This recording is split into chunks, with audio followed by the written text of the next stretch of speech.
Chago Deal. Confiance à Londres et à Port-Louis. Le Royaume-Uni mise sur l'importance exclusive du satellite communication système des opérations militaires à Diego Garcia pour convaincre Washington. Maurice, avec l'échéance déclarée du 12 mars, we will reach a speedy resolution in the coming weeks.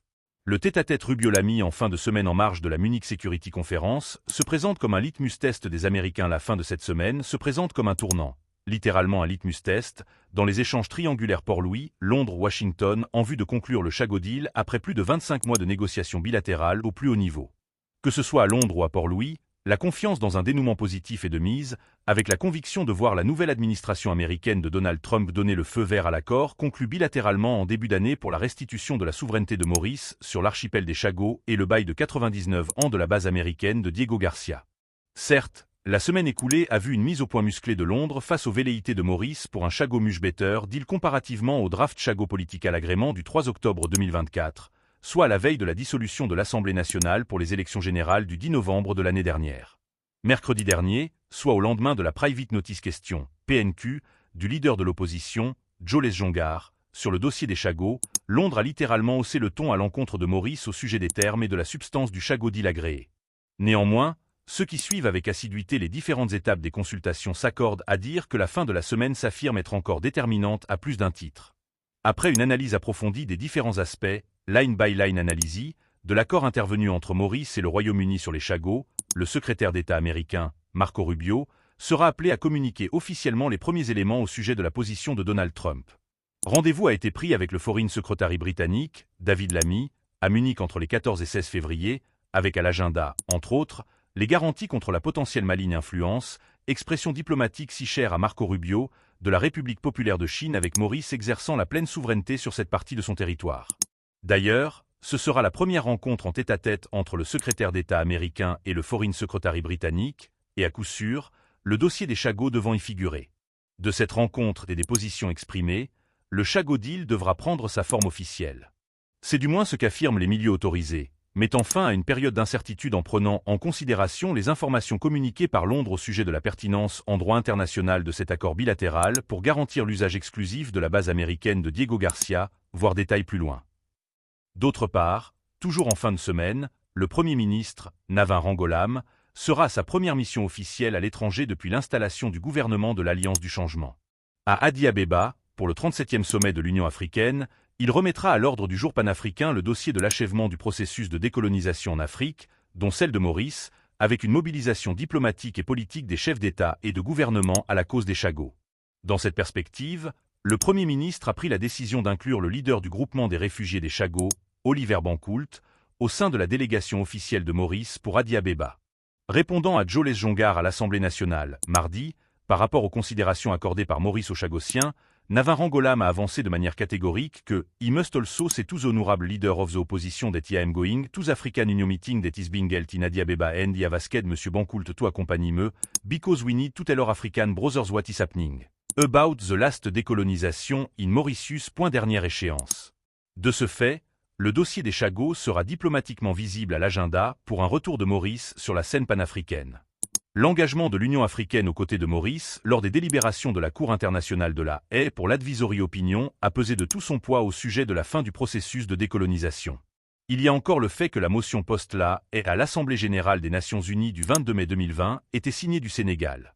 La conclusion de cette étape se révèle être les marching orders des Nations unies à Londres pour évacuer l'archipel sans condition au plus tard le 22 novembre 2020.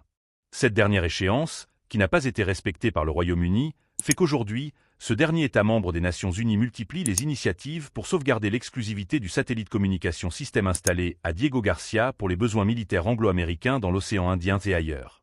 Sur la base des détails fournis par le Premier ministre à l'Assemblée nationale pour la première fois, le mood se résume à l'ultime phrase de la réponse liminaire de la PNQ. We remain confident that we, Mauritius and the United Kingdom, will reach a speedy resolution in the coming weeks, affirme Navin Rangolam après avoir fait état de la dernière conversation téléphonique avec son homologue britannique, Sir Keir Starmer. Auparavant, au nom de la transparence, il a retracé les principales étapes du dossier des Chagos depuis l'avènement du gouvernement de l'Alliance du Changement. Dès l'installation au Treasury Building, une première correspondance de Sir Keir Starmer est adressée au Premier ministre pour la première mission de son envoyé spécial, Jonathan Powell. 15 novembre. Réunion des officiels pour un état des lieux des négociations anglo-mauriciennes engagées depuis novembre 2022.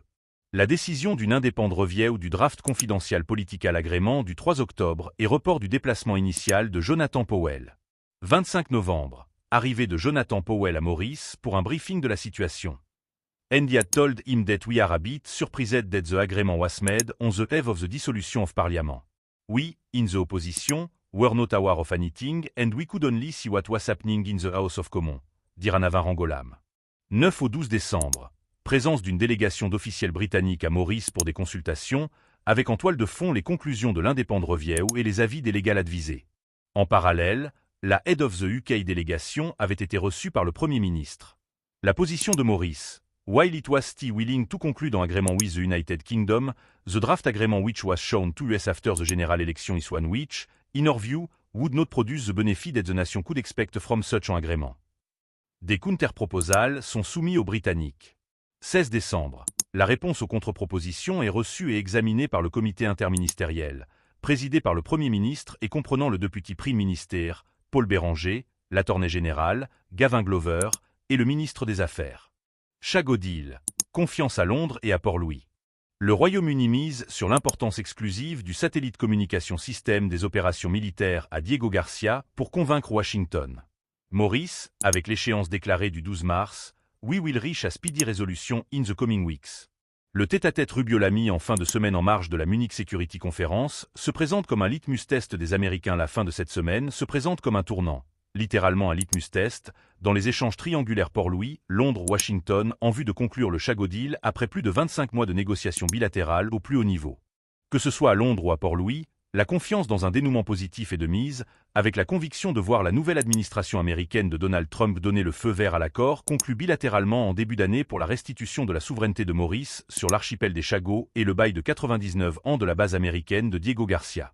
Certes, la semaine écoulée a vu une mise au point musclée de Londres face aux velléités de Maurice pour un Shago Much Better Deal comparativement au draft Shago Political Agreement du 3 octobre 2024, soit à la veille de la dissolution de l'Assemblée nationale pour les élections générales du 10 novembre de l'année dernière.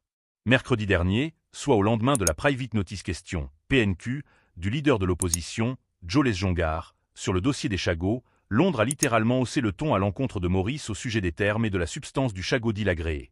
Néanmoins, ceux qui suivent avec assiduité les différentes étapes des consultations s'accordent à dire que la fin de la semaine s'affirme être encore déterminante à plus d'un titre. Après une analyse approfondie des différents aspects, line by line analysis, de l'accord intervenu entre Maurice et le Royaume-Uni sur les Chagos, le secrétaire d'État américain, Marco Rubio, sera appelé à communiquer officiellement les premiers éléments au sujet de la position de Donald Trump. Rendez-vous a été pris avec le Foreign Secretary britannique, David Lammy, à Munich entre les 14 et 16 février, avec à l'agenda, entre autres, les garanties contre la potentielle maligne influence, expression diplomatique si chère à Marco Rubio, de la République populaire de Chine avec Maurice exerçant la pleine souveraineté sur cette partie de son territoire. D'ailleurs, ce sera la première rencontre en tête-à-tête entre le secrétaire d'État américain et le Foreign Secretary britannique, et à coup sûr, le dossier des Chagos devant y figurer. De cette rencontre et des positions exprimées, le Shago Deal devra prendre sa forme officielle.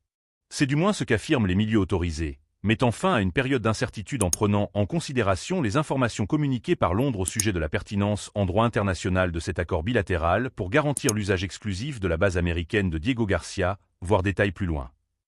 D'autre part, toujours en fin de semaine, le Premier ministre, Navin Rangolam, sera à sa première mission officielle à l'étranger depuis l'installation du gouvernement de l'Alliance du Changement. À Addis Abeba, pour le 37e sommet de l'Union africaine,